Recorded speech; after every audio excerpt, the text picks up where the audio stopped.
السلام عليكم ورحمة الله وبركاته. ازيكم يا اصحابي؟ عاملين ايه؟ يا رب تكونوا بخير. النهارده جايب لكم فيديو مميز جدا. جايب لكم من اقوى ال5 اختصارات على الايفون. اختصارات هتعجبكم جدا جدا جدا. يلا بينا نخش في الموضوع على طول. يلا بينا.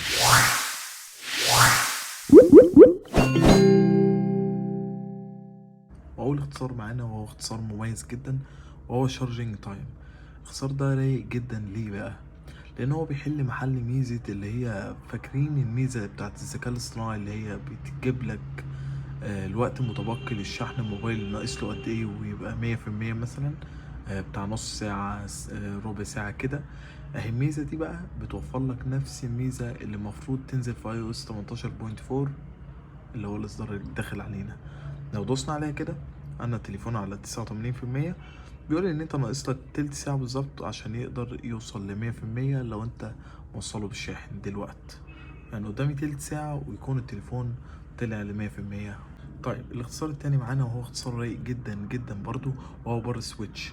الاختصار ده حلو وميزته في حاجة ان هو بيقدر يقفل لك الموبايل من غير ما تدوس على الزراير اللي على الجنب، وكمان تقدر تعمل ريستارت بدل ما بتدوس تك على الزراير اللي على الجنب والخطوات اللي هي مملة دي بتاخد وقت شوية. لا، على طول بضغطة زر هنا تقدر تعمل ريستارت على التليفون على طول بدون اي مشكلة. تمام تمام. الاختصار اللي بعد كده وهو اختصار جميل جدا برضو، اللي هو يقدر يعمل يضيف بورتريه افكت. يعني البورتريه اللي هو على الايفونات مثلا القديمة جدا اللي مش بتدعم البورتريه، تقدر تضيف الاختصار ده وتستخدمه ويضيف لك بورتريه وعزل كويس جدا على اي صورة انت محتاجها. فتعالى كده ناخد مثل. بندوس على اد بورتري افكت وبنختار ان انت تاخد صورة ولا بتجيب صورة من عندك في مكتبة الصور، وبنختار تاني واحدة. وعندنا الصورة دي مثلا اخترت صورة، فهو بيقول لي اختار حدة البورتريه. فانا ممكن اخليها ستيبل يعني بسيطة، او ميديوم اللي هي متوسطة، او سترونج قوية جدا. حدة البورتريه تكون قوية جدا. فانا مثلا اخترت سترونج. زي ما انت شايف كده هتلاقي البورتريه قدامك ضاف لك عزل جميل جدا للصورة. والله عزل كويس جدا مش وحش خالص. ودي الصورة بعد، الصورة قبل، هي دي الصورة قبل والصورة بعد. زي ما انت شايف، يعني اختصار جميل جدا ورايق برضو.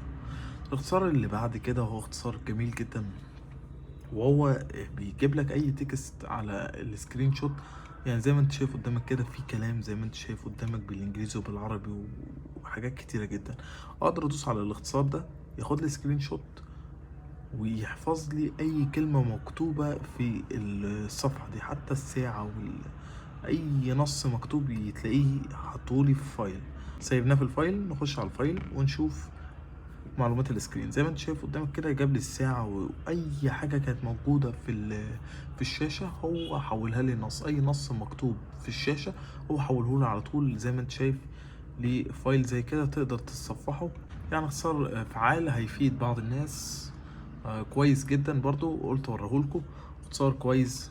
ف دي موريهولكوش. تمام تمام. الاختصار اللي بعد كده وهو اختصار جميل جدا وهو الاخير، بطاقة تهنئة برمضان. الاختصار ده رايق جدا يا جماعة. ليه بقى؟ احنا داخلين على الشهر الكريم وهو شهر رمضان. كل سنة وانتم طيبين، ربنا يتقبله منا ومنكم.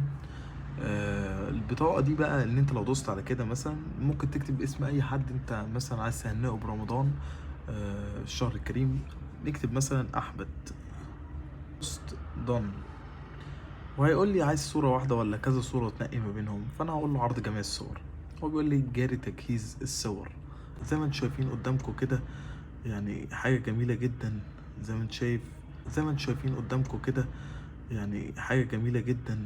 زي ما انت شايف عبارة عن بطايق اللي بتتبعت على الواتساب، بس هو بيقدر يكريتها لك على طول.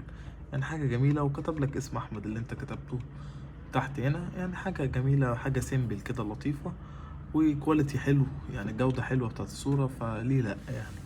قلت اوريهولكوا برضو. وبكده دي من أفضل ال5 اختصارات اللي يعني حاليا بحثت عنهم.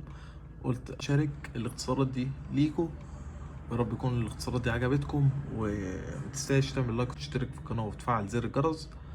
وكومنتك الجميل. اشوفك الحلقة الجاية، والسلام عليكم ورحمة الله وبركاته.